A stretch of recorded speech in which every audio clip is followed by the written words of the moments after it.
వైఎస్ఆర్సీపీ పార్టీలో ఆడవాళ్ళ గురించి మాట్లాడాలి అంటే మా గుట్కాన్ గారిని మాత్రమే సీన్లో దింపుతారండి. భువనేశ్వర్ గారి గురించి, బ్రాహ్మణి గారి గురించి, పవన్ కళ్యాణ్ గారి భార్యల గురించి నోటుకు వచ్చినట్టు వాగుతాడు వీడు. ఇంట్లో ఉన్న ఆడవాళ్ళ కోసం పోనీ ఆ మహిళలు ఏమన్నా రోజులాగా అందరినీ విమర్శించేవాళ్ళ?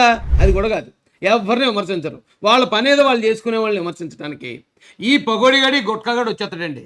చాలా కోపం వస్తుంది నాకు వీడి మీద. ఇప్పుడు మాట్లాడిన మాటలు విన్నాను నేను. ఒకసారి మీరు కూడా వినండి. మీకు ఏమనిపించింది మీరు కామెంట్ చేయండి.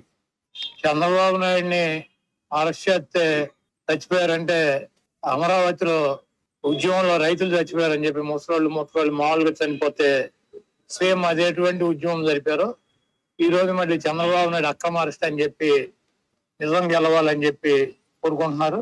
తప్పకుండా ఏమంటే ఓదార్పు యాత్ర దేనికి చేశాడండి జగన్ రెడ్డి? 1,00,000 కోట్ల అవినీతి చేయడానికి సహాయం చేసిన రాజశేఖర రెడ్డి గారు చచ్చిపోతే చాలామంది చచ్చిపోయారండి ఇక్కడ. అది నమ్మేం మేము. నిజాయితీపరుడైన నారా చంద్రబాబు నాయుడు గారు జైలుకి వెళ్తే తట్టుకోలేక కొన్ని గుండెలు ఆగిపోతాయి. ఆ సందర్భాన్ని విమర్శిస్తూ వచ్చాడండి మా పగోడి అన్న, మా గుట్కా అన్న. నిజం అనేది కొంత లేట్ అయినప్పటికీ నిజమే గెలుస్తుంది ఖచ్చితంగా.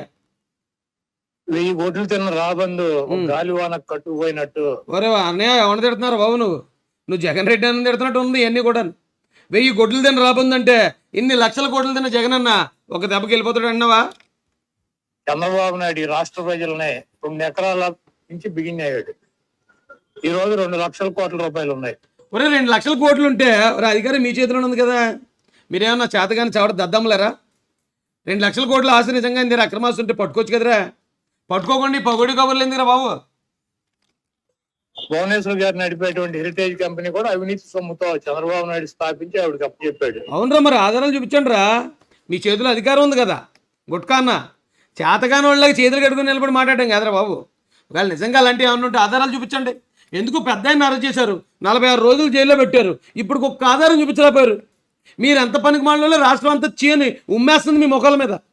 ఇక మీరు 2 లక్షల కోట్లు హెరిటేజ్ ఏం చెప్తే ఎవరు నమ్ముతాడు అన్న గుట్కన్నా? మీరు కనుక చూసుకుంటే చంద్రబాబు నాయుడు అధికారులు ఉంటే దాని మీద విపరీతమైనటువంటి లాభాలు ఉంటాయి.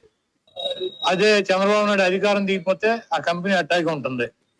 ఈ గుట్కా అన్నగాడు ఏం చెప్తున్నాడు ఏంటంటే జగన్ రెడ్డి గారి కంపెనీలు ఎలా లాభాల్లోకి వస్తాయో, అధికారంలో ఉన్నప్పుడు ఆ భారతీయ సిమెంట్స్ని కానీ లేకపోతే ఆ వాళ్ళకున్న కంపెనీలన్నింటినీ ఎలా యూజ్ చేసుకుంటారో, ఈ సాక్షి మీడియాకి గవర్నమెంట్ యాడ్లన్నీ ఎలాగ అప్పనంగా ఇచ్చి 100,000 కోట్ల రూపాయలు ఎలాగైతే వాళ్ళు సంపాదించుకుంటారో అది చెప్తున్నాడు. హెరిటేజ్కి గవర్నమెంట్కి ఏంట్రా సంబంధం గుట్కాన్న? వాళ్ళు పాలు పెరుగు అమ్ముతారు. గవర్నమెంట్ వస్తే ఆ పాలు గుప్ప పెరిగి ఏముంటాయి? గవర్నమెంట్ రావడం వల్ల వచ్చే లాభాలు ఏంటి? అదే మీ భారతీయ సిమెంట్స్ అయితే గవర్నమెంట్ వచ్చింది, ఇప్పుడు ఇళ్ల స్థలాలు ఇల్లు కడుతున్నాం అని చెప్పారు, మొత్తం దాని అందరికీ భారతీయ సిమెంట్ కొడతారు. లేదా మీ గవర్నమెంట్ ఉంటే సాక్షి మీడియాకి సాక్షి పేపర్కి గవర్నమెంట్ యాడ్స్ అన్ని ఇచ్చేసుకుంటారు 100 కోట్లు. అలా మీకు లాభం ఉంటుంది. కానీ హెరిటేజ్కి ఎలాగ ఉంటుందిరా లాభం అని ఒకసారి చెప్పరా బాబు, కొంచెం డీటెయిల్గా చెప్పరా ప్రజలకి. పూర్తిగా అవినీతి సొమ్ముతో కూరుకుపోయినటువంటి కుటుంబం చంద్రబాబు నాయుడు కుటుంబం. అవినీతి సొమ్ము అంటానికి 46 రోజులు ఆయన జైల్లో పెట్టినా సరే ₹1 చూపించలేని పనికి మాలిన ఈ రోజున పూర్తిగా అవినీతి సొమ్ము అని చెప్తున్నారండి. వినండి మరి రాష్ట్ర ప్రజలు. వినేవాడు ఎర్రడైతే చెప్పేవాడు వైసీపీడు. ఎందుకంటే ఎన్టీ రామారావుకి 7 కొడుకులు 4 కూతుళ్ళు ఉన్నారు. చంద్రబాబు నాయుడు స్థాయిలో కానీ భువనేశ్వర్ గారి స్థాయిలో కానీ ఆ కుటుంబంలో ఎవరన్నా 5 వయసులు ఉన్నారా? ఎన్టీ రామారావు ఆస్తులు సమానంగానే పంచాడు. చంద్రబాబు నాయుడు గారు రే బాబు గుట్కా, చంద్రబాబు నాయుడు గారు 14.5 సంవత్సరాలు ఈ రాష్ట్రానికి సీఎంగా పనిచేశాడు. ఆయన ఈ రాష్ట్రానికి సీఎంగా పనిచేసినా కూడా ప్రతి మహానాడులోనూ ఆయన ఆస్తిపాస్తులు పబ్లిక్ అనౌన్స్ చేస్తాడు. ప్రతి మహానాడులోనూ పార్టీకి వచ్చిన ఫండ్స్, పార్టీకి ఉన్న ఖర్చులు పబ్లిక్ అనౌన్స్ చేస్తాడు ఆయన. ఇప్పటి వరకు ఈ 40 సంవత్సరాలు ఆయన రాజకీయ చరిత్రలో ఒక్క చిన్న అవినీతి కేసు కూడా లేదు ఆయన మీద. మీరు వచ్చేసి మీలాంటి గుట్కాగాళ్ళు, మీలాంటి దొంగనాగొడుకులు అందరూ వచ్చి ఇప్పుడు ఈ రోజు ఆయన అవినీతి పరుడు అంటే ఎవరు నమ్ముతాడన్నా? ఎవరు నమ్మట్లేదు. అట్లాగే కర్జూర్ నాయుడు ఏమి ఇచ్చాడు? 4 పిల్లలు, వీడికి 1 అరెకరం ఇచ్చి ఉంటాడు. ఇవ్వక్కర్లేదురా సమర్థుడికి. రే బాబు గుట్కా, పైనుంచి ఏమి రాక్కర్లే. సమర్థుడైతే ఆయన నిలబడతాడు, నిలదొక్కుంటాడు, 10 మందికి ఉపయోగపడతాడు. చంద్రబాబు నాయుడు గారు ఎంత సంపాదించుకున్నారనేది పక్కన పెడితే ఆయన సంపాదన ఆయన పబ్లిక్గా అనౌన్స్ చేస్తాడు. ఆయన పబ్లిక్గా ఆయన అఫిడవిట్లో ఆయన అనౌన్స్ చేస్తాడు. దాని మీద ఎంక్వైరీ చేసుకోవచ్చు మీరు కావాలితే. అంతకన్నా ఎక్కువ ఉంటే మీరు పట్టించవచ్చు కదరా. మరి మీ చేతిలోనే కదరా అధికారం ఉంది. ఒకవేళ మీరు ప్రతిపక్షంలో ఉన్నారనుకో, ఎడుతున్నారులే అనుకోవచ్చు. ఇప్పుడు మీ చేతిలో అధికారం ఉంది కదా, ఆయన దగ్గర అక్రమాస్తులు ఉంటే పట్టుకొని వెళ్ళి ఇప్పుడు ఏదో ఒక తప్పుడు కేసు పెట్టారు, దానికి ఒక ఆధారం చూపించలేకపోయారు, ఇంకా అక్రమాస్తులు అంటారు బాబు. సిరాకేసి వస్తుంది మాకు. ఉన్నదాన్ని కూడా చూపించలేకపోతున్నారు ఆధారం. ఆ పన్ననటువంటి బీడి పొలం ఒక అరెకరం ఇచ్చుకుంటాడు. ఈడు అరెకరం దున్ని ఈయనన్ను ఆయన కలిసి నిజం గెలిపించి 2 లక్షల కోట్ల రూపాయలు ఖర్చు పెట్టి సంపాదించి ఈ రోజు రాజకీయ పార్టీ నడపడానికి ఢిల్లీ లాయర్లకు ఎంత ఖర్చు పెట్టారు? ఈ 45 రోజుల్లో దాదాపు 30 కోట్ల రూపాయలు లాయర్లు ఫీజులు కట్టారు. ఒరే నువ్వేమో 30 కోట్లు అంటున్నావు. మీ పార్టీ మహిళా నాయకురాలు లక్ష్మీపార్వతి వచ్చి 100 కోట్లు 200 కోట్లు 2000 కోట్లు ఎంతో కానీ అంది. మరి మీలో మీకే మాట పొసగదేరా? 30 కోట్లు ఖర్చు పెడితే ఐటీ వాళ్ళకి ఇవ్వండి కంప్లైంట్. ఐటీ వాళ్ళు వచ్చి పట్టుకుంటారు. ఆ 30 కోట్లు ఎక్కడైనా అడుగుతారు. ఈ పగోడి కబుర్లు లేడరా బాబు. అధికారంలో ఉండి కూడా ఇలాంటి పనికి మళ్ళీ కబుర్లు చెప్తున్నారేట అన్న. చిరాకేసేస్తుంది. ఇవన్నీ ఎక్కడి నుంచి వచ్చిన? నిజంగా వెళ్తే 30 కోట్లు కాదు 30 లక్షల రూపాయలు ఫీజులు కట్టగలరా? ఈ రోజు బస్సు తయారు చేసుకొచ్చేసారు బాంబే నుంచి 7 కోట్ల రూపాయల బస్సు. ఇది కూడా అరెకరంలో దున్ని చేసినవి ఇవన్నీ కూడా వాళ్ళు తిరిగే బస్సులు, వాళ్ళు తినే తిండి, లేకపోతే వాళ్ళు తీసుకునే స్నాక్స్, వాళ్ళు తాగే వాటర్, దీని మీద పడే ఎట్టమేనారా మీ బతుకంతాని? లిక్కర్ మీద, ఇసుక మీద, లేకపోతే ఇళ్ల స్థలాల పేరుతో వేల కోట్లు కుమ్మేస్తున్నాడు కదరా జగనన్న పక్కన. వేల కోట్లు కుమ్మేస్తుంటే ఆయన రోజుకి. అది వదిలేసి వీళ్ళు బస్సెస్ తిరిగారు, వీళ్ళు టాటా రేసు తిరిగారు. ఇయ్యా ప్రజలకు చెప్పాల్సింది. ఓ మాజీ మంత్రి నువ్వు మళ్ళీని. కాబట్టి నిజం గెలుస్తుంది 100%. నిజం గెలవబట్టే ఆ చీటర్ 420 గాడు జైల్లో కూర్చుని పూసలు లెక్క పెడుతున్నాడు. ఏది ఇప్పుడు దాకా ఒక్క నిజం చూపించలేదు మీరు. జనాలందరికీ అర్థమైపోయింది తప్పుడు కేసులో పెట్టి లోపల పెట్టారని. మరి జగనన్న ఏకంగా 16 నెలలు ఉన్నాడు రా బాబు. 16 నెలలు. మరి జగనన్న ఎన్ని 420లు, ఎన్ని చీటర్లో? మరి అది కూడా చూసుకోరా ఒకసారి మాట్లాడేటప్పుడు. గుట్కన్న కింద ఉన్న నలుపు చూసుకోరా ఎదుటోళ్ళ గురించి మాట్లాడేటప్పుడు. ఈ రోజున ప్రపంచవ్యాప్తంగా ఉన్న తెలుగు వాళ్ళందరూ ఖండిస్తున్నారు చంద్రబాబు నాయుడు గారి అక్రమ అరెస్ట్ని. కనీసం సుప్రీంకోర్టు ఇదిగో పలానా ఆధారం ఉంది కాబట్టి నీ బెయిల్ రిజెక్ట్ చేస్తున్నావు, లేకపోతే క్వాష్ పిటిషన్ రిజెక్ట్ చేస్తున్నావు అని చెప్పగలిగిందా? వాయిదాలు పట్టింది తప్ప. ఇంకా ఎవడన్నా మోసం చేస్తారు గుట్కన్నా? ఎవడన్నా మోసపోయాడు? ఇంకా దేవుణ్ణి కోరుకోమనండి, నిజం గెలవాలని చెప్పి తిరగమని చెప్పండి. చంద్రబాబు నాయుడు ఆవిడ కోరిక కనుక నెరవేరితే చంద్రబాబు నాయుడు జీవితాంతం జైల్లోనే ఉంటాడు. నిజంకి వెళ్తే ఎవడు జైలుకి పోతాడు? 10 సంవత్సరాల నుంచి ఎవడు బెయిల్ మీద తిరుగుతున్నాడో, 10 సంవత్సరాల నుంచి కోర్టుకు కూడా వెళ్లకుండా కోర్టులు కూడా ఎవరు మోసం చేస్తున్నారో, నిజం గెలిస్తే ఎవడు జైలుకి వెళ్ళిపోతాడో రాష్ట్రంలో ప్రజలందరికీ తెలిసిలే గుట్కన్నా. వదిలే. అతను చేసినటువంటి పాపాలకి అకృత్యాలకి జనసేన తెలుగుదేశం కలిసి పీకుతామని చెబుతున్నారు. 2014లో జనసేన తెలుగుదేశం కలిసి లేవా? చంద్రబాబు నాయుడు అధికారంలో ఉంటే 14లో కలిసి ఉన్నాయి, అధికారం కూడా చేపట్టింది కదరానే. ఏం చెప్పాలనుకుని ఏం చెప్తున్నారు బాబు నువ్వు? యాంటీ ఉన్నటువంటి ఓటును చీల్చడానికి పవన్ కళ్యాణ్ సిపిఐ, సిపిఎం, బిఎస్పీని కలుపుకుని కూటమిగా ఏర్పాటు చేసి తెలుగుదేశానికి ఉన్నటువంటి వ్యతిరేక ఓటు చీల్చడానికి ప్రయత్నించలేదా పవన్ కళ్యాణ్? 14లో కాదురా అన్న గుట్కన్నా, పైన చిప్పు దొబ్బినట్టుంది 19లో. అది పవన్ కళ్యాణ్ పార్టీ పెట్టిందే చంద్రబాబు నాయుడు ప్యాకేజ్ తీసుకుని చంద్రబాబు నాయుడు సపోర్ట్ చేయటానికి. ఇలాగే అన్నావు. నేను తొక్కు పారేశారు మొత్తం. కిందేసి కాళ్ళు బేకల మీద కూడా కాలేజ్ తొక్కేపోయారట కదా. కింద పడిపోయేవాట. నువ్వు అసలు మామూలుగానే దోప లేకపోతే నిలబడలేవు, ఏదో వెనకాల దాపు తీసుకొని నిలబడాలా. ఇలాంటి పరిస్థితుల్లో నువ్వు పవన్ కళ్యాణ్ వచ్చి స్టేజ్ మీద ఎక్కిస్తే కింద దోసారు బట్టలను చిరిగిపోయాడు కదా. మొత్తం గడ్డం జుట్టు గిట్టు పట్టుకుని లాగేసారు జనం. అక్కడికి వచ్చిన వాళ్ళు స్థానికులు ఇండస్ట్రీలో చెప్పుకుంటున్నారు. కిందేసి తొక్కేపోతుంటే లబోదేవమని అరిచేసేవాట, చచ్చిపోయిన బాబో అన్నవాట. అలా రోడ్డు నువ్వు మళ్ళీ పవన్ కళ్యాణ్ గారిని విమర్శిస్తున్నావా? ఇప్పుడు సిగ్గేయట్లేదురా అన్న నీకు కొడాలన్నా? చంద్రబాబు నాయుడుకి ఎప్పుడు అవసరం అయితే అవసరం వచ్చినట్టు యాక్ట్ చేస్తాడు అతను ఒక యాక్టర్. మరి నువ్వేం చేస్తారా? నువ్వేం చేస్తావు? ప్రజల కోసం పాటుపడతావా? ప్రజల కోసం ఉద్యమిస్తావా? ప్రజల కోసం పోరాటాలు చేస్తున్నావా? నువ్వు చేసేదేట్రా బాబు? పవన్ కళ్యాణ్ గారు పార్టీ అధినేత, ఆయన ఒక పార్టీ ఉంది, ఆయనకు ఒక క్యాడర్ ఉంది, ఆయన పొత్తు పెట్టుకుని ముందుకెళ్తున్నాడు. నీ బతికేట్రా కొడాలన్నా? ఒకవేళ జగన్మోహన్ రెడ్డి రేపు కనుక ఒరే బాబు నువ్వు చూడడానికి అంతంత మాత్రం ఉన్నావు, నీకు టికెట్ ఏమన్నా నీ బతికేట్రా? నీ బతికేటు ఒకసారి ఆలోచించుకో.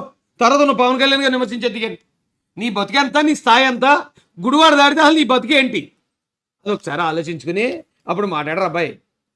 ఒక జనసున్న ఈ తెలుగుదేశం పార్టీ లోకేష్ ఢిల్లీ పారిపోయాడు. ఇప్పుడు చంద్రబాబు నాయుడు కొడుకు సమర్థుడైతే, చంద్రబాబు నాయుడు కొడుకు మగాడైతే ఇంట్లో ఆడాళ్ళు వచ్చి తిరగాల్సిన అవసరం ఉంటుందా? రే ఎదవనా అన్న, ఆయన మగోడు కాబట్టే ఆయన యువగాళ్ళం అని పాదయాత్ర మొదలెట్టాడు రా. యువగాళ్ళం అని పాదయాత్ర మొదలెట్టిన తర్వాత ఆ చివరి నుంచి దున్నుకుంటూ వచ్చేస్తుంటే ఆడంగేదలు కొంతమందికి భయం వేసిందిరా. ఆడంగేదలు ఉన్నారు కదా కొంతమంది, ఆ ఎదవలందరికీ భయం వేసేసి అరే ఎలాగన్నా ఈయన ఇప్పుడు ఆపాలి, ఈయన ఆపాలంటే ఏం చేయాలి, కేసు పెట్టడానికి అవకాశం లేదు. సో ముందు పరిపాలించిన చంద్రబాబు నాయుడు గారు ఉన్నారు కాబట్టి ఏదో తప్పుడు కేసు ఆయన మీద పెట్టేసి ఆయన అరెస్ట్ చేయించేది ఈయన ఆగుతాడు అని కొంతమంది ఆడంగేదోళ్ళు ఓ పనికిమాలిన ప్లాన్ వేసి ఆయన పాదయాత్రను అడ్డుకున్నారు అబ్బాయి. ఈ రోజున ఆంధ్ర రాష్ట్ర ప్రజలందరికీ తెలుసు ఎవరు మగోడో ఎవరు ఆడంగి పనులు చేస్తున్నాడో అందరికీ తెలుసురా బాబు. ఆడంగి అంటే ఆడవాళ్ళని కాదండి, మగోడు అయి ఉండి ఆడ మనిషిలా బిహేవ్ చేస్తూ ఉంటారు కొంతమంది, వాడు ఆడంగుడు. ఇప్పుడు నేను ఆడవాళ్ళని ఏం విమర్శిస్తున్నట్టు కాదు ఇది. అలాంటి ఆడంగోళ్ళు చంద్రబాబు లోకేష్ గారు ప్రపంచాన్ని ఆపడానికి తప్పుడు కేసు పెట్టి వాళ్ళని అడ్డుకోవడం జరిగింది. మళ్ళీ అలాంటి బ్యాచ్లో నుంచి ఒకడు వచ్చి మగోడైతే తిరగాలి కదా, ఆడవాళ్ళు ఎందుకు వస్తారు ఎవరే? మరి జగన్మోహన్ రెడ్డి గారితో పాటు అప్పుడు విజయమ్మ తిరిగింది, శర్మిలమ్మ తిరిగింది, మరి జగన్ అన్న కూడా అలాగనుకుని తిరిగారు వాళ్ళు కూడానే కాదు కదరా. దాని దీనికి లింక్ ఎడతాడరా నేను. చంద్రబాబు నాయుడు వారసుడు ఎవడో నారా లోకేష్ జాతీయ ప్రధాన కార్యదర్శి వచ్చి అవును ఒక్క తోలు ఎర్ర బుక్ పెట్టే దాంట్లో నీ పేరు వేసా నీ ఆ పేరు పేర్లు రాసిన తర్వాత కదరా ప్రతి ఒక్కడికి గడగడలాడిపోయింది, గులాబ్ జాములు అన్ని గలగలాడిపోయాయి కదా. అందుకే కదా తప్పుడు కేసు పెట్టన్నా వీళ్ళని ఎలాగన్నా లోపల పెట్టి మనం గెలిచేద్దాం. లేదు వీళ్ళ కనుక బయట తిరిగితే ఖచ్చితంగా మనకు డిపాజిట్లు రావు, ఎర్ర బుక్కులు ఎక్కువ వాళ్ళు అందరూ కూడా ఎర్రి పుష్పాలుగా మిగిలిపోతారు, వాళ్ళ తొక్క తీసేస్తాడు, రోడ్డు మీద పెట్టి నార తీసేస్తాడని భయపడే కదరా మరి కేసు పెట్టాలని ఆపారు. కేసు పెట్టి వాళ్ళని జైల్లో పెట్టించన్నా గెలవాలని ప్రయత్నిస్తున్నారు. ఓ పక్కన భయపడుతూనే మరో పక్కన ధైర్యవంతులాగా భలే చెత్తారా మీరు. ఆ నొత్తబోంతే ఈ నొత్తబోంతే సొల్లు కబుర్లు చెప్పాడు కదా సొల్లు నా కొడుకు. మరి ఇప్పుడేమో ఢిల్లీ పారిపోయి అమ్మ మరి అరెస్ట్ చేయించుకున్నావా తలపడలేకపోయావరా? ఈ సొల్లు నువ్వెందుకు చెప్తున్నారా? సొల్లు నా కొడక ఇలాగొచ్చి సొల్లు చెప్పే బదులు ఆ తప్పుడు కేసుల్లో అరెస్ట్ చేయించకుండా తప్పుడు కేసులు వాళ్ళు జైల్లో పెట్టి మీరు తిరగకుండా దమ్ముగా తలపడలేపారా? తెలుగుదేశం పార్టీతో దమ్ముంటే తలపడండి, నువ్వు కానీ మీ అన్న కానీ. తప్పుడు కేసులు లేకుండా పోలీసు వాళ్ళని అడ్డు పెట్టుకోకుండా దమ్ముంటే రండిరా. ఎవడు ఆడంగా నా కొడుకో ఎవడు సోది నా కొడుకు వెళ్తే సోది నా కొడక. నువ్వు మళ్ళీ లోకేష్ గారిని అని స్థాయారనేది ఇలా నువ్వు తిడితే మేము తిట్టలేమా? ఒక్కలో నీ దగ్గర చాలా అధికారం ఉంది, మహాతో తప్పుడు కేసు పెడతావు, లేదు జైల్లో తీసుకెళ్తావు, లేకపోతే సిఐడిలతో కొడితే అంతేనారా? అంతగానే ఏమైనా పేయగలవా? ఏమైనా డైరెక్ట్గా వచ్చి ఏమైనా చూసుకోగలవా? ఉప్పు అంటే ఊతే పడిపోతావు యాదవ నా కొడక. నువ్వు మళ్ళీ నారా లోకేష్ గారిని విమర్శించే స్థాయి నీది. పెళ్ళాన్ని తిప్పుకుంటున్నాడు. జగనన్న కూడా తల్లిని పెళ్ళాన్ని చెల్లిని కూడా తిప్పుకున్నాడు. తిప్పుకున్నంత మాత్రాన ఏమైందిరా? ఏం తప్పు ఉందో అందులో? ఇప్పుడు నువ్వు తిట్లని జగనన్న వెళ్తే ఎందుకంటే ఇంత ముందు అతనే చేసాడు ఈ పనులన్నీ. చంద్రబాబు నాయుడు కొడుకు నిజంగా మగాడైతే నాయకుడైతే నాయకుడు లక్షణాలు మగోడే కాదు టచ్ చేయించలే అదే ఎవరైనా పంపించి ఎవరైనా పంపించి టచ్ చేయించరా? మగోడే కాదు మాట్లాడితే మగోడం కాదా మగోడే కదా అంటావు. ఏరా ఆయన మగోడైతే ఆయన పని ఉందా నీకు? ఏరా నువ్వు అటు అయిపోయాడు నువ్వు కానీ అని అడుగుతారన్న జనాలు అందరూనే. ఎందుకన్నా మాట్లాడితే మగోడా మగోడా? ఆ మగోడు మాటలు ఎందుకన్నా? అతని మగతనంతో నీకు పనే ఉంది. ఉంటే ఈ రోజు చంద్రబాబు నాయుడు భార్య వచ్చి తిరగాల్సినటువంటి గతి ఉంటుందా? మరి ఎందుకు తిరిగారా? మరి విజయం ఎందుకు తిరిగింది? షర్మిలం ఎందుకు తిరిగింది? భారతం ఎందుకు తిరిగింది? ఎందుకు తిరిగింది అది చెప్పరా చాలు. ఒకవేళ జగన్ కూడా ఆ టైప్ అయితే పోనీ సరే, లోకేష్ గారు ఈ టైప్ అనుకుందాం అయితే. అసమర్థుడని మేము మొదటి నుంచి చదువుతున్నాడు, పప్పుగాడని మేము మొదటి నుంచి చదువుతున్నాం. వీడు పప్పుగాడు అసమర్థుడు అని చెప్పి. పప్పుగాడు అసమర్థుడు అయితేనే అంత భయపడ్డారా మీరు? ఆయన యోగాలను నడవకుండా ఎక్కడ పడితే అక్కడ కాపలాలు పెట్టారా? ఎక్కడ పడితే అక్కడ పోలీస్ కంప్లైంట్లు ఇచ్చి యోగాల వాలంటీర్లు అరెస్ట్ చేయించారా? నిజంగా పప్పుగాడు అయి ఉంటేనే మీ తుప్పు రేగొడతాడని భయపడలేదురా మీరు? ఇప్పటికి ఇంకా నీ కళ్ళల్లో భయం అలా కనపడుతుంది కదరా. నిన్న కాక మొన్న వంగవీటి రాధా అన్న పెళ్లిలో తొక్కేపోయారు కదా, తొక్కేపోతే ఆ భయం ఇంకా అలా కళ్ళల్లోనే కనపడుతుంది. ఆ ఉగురు చేతనం పక్క నుంచి మాట్లాడడానికి ఆ ఉగురు పొచ్చేస్తుంది. ఎందుకన్నా ఇలాంటి పెద్ద పెద్ద మాటలు మనకి? చంద్రబాబు నాయుడు గారి భార్య లోకేష్ గారి తల్లి గారే వీడు ఎందుకు పనికాని సోట సన్నాసి కాబట్టి నేను తిరుగు. ఆ మాట విజయం అన్నది. ఆ రాష్ట్రంలో మాడితే మాకు పనిటే. ఇప్పుడు జగన్మోహన్ రెడ్డితో ఆ రాష్ట్రంతో మనకేంటమ్మా? ఆ రాష్ట్రంతో జగన్మోహన్ రెడ్డితో మనకేంటి అని విజయం అన్నది. కానీ భువనేశ్వరం ఎక్కడ అనలేదురా మాట. ఎక్కడనంటూ చూపించరా? ఆ మాట కనుక నువ్వు చూపిస్తే ఓకే, నువ్వు కొడాలని తోపు అనుకుంటాను. లేకపోతే నువ్వు ఎదవన్నారు ఎదవని ఒప్పుకో, నువ్వు గుడిసేడు ఎదవని ఒప్పుకో, నువ్వు పనికి మళ్ళీ ఎదవని ఒప్పుకో, నువ్వు ఆడంగి ఎదవని ఒప్పుకో. లేదు విజయం గారు అన్న మాట తీయమంటే నేను తీసి చూపిస్తాను. భువనేశ్వరం ఎక్కడన్నా సరే లోకేష్ గారి గురించి అలా మాట్లాడిన మాట ఉంటే చూపించరా? ఇదే నా సవాల్. నీకు దమ్ముంటే ఎక్కడైనా సరే చూపించు. ఏం బతుకురా ఇది? తిరుగుతున్నా అని చెప్పి నిజం గెలవాలని చెప్పి ఆవిడ తిరుగుతుంది. నిజం గెలిచింది. వీడు సొంట వీడు పప్పుగాడు అని చెప్పి ఆవిడే రుజువు చేసింది. అదేవిధంగా చంద్రబాబు నాయుడు 420 గాడు చేటరు. ఆడు చేసినటువంటి పాపాల పనిని నిజం లేటుగా అయినా సరే గెలుస్తుంది. నిజం గెలవబట్టే 420. నువ్వు 100 సార్లు కదా 1,00,000 సార్లు మురుగు కుక్కలాగా. చంద్రబాబు నాయుడు గారు 420 అవరు. ఎందుకంటే అన్ని కేసులు మా నాన్న మీద ఉన్నాయి. చంద్రబాబు నాయుడు గారి మీద వేలుగతి రేపన్నా వదలాలి బయటికి. ఆయనకి ఇగో ఈ కారణంతో ఆయన మేము అరెస్ట్ చేస్తాం అంటానికి కోర్టుల దగ్గర కూడా ఏం ఆధారాలు లేవు.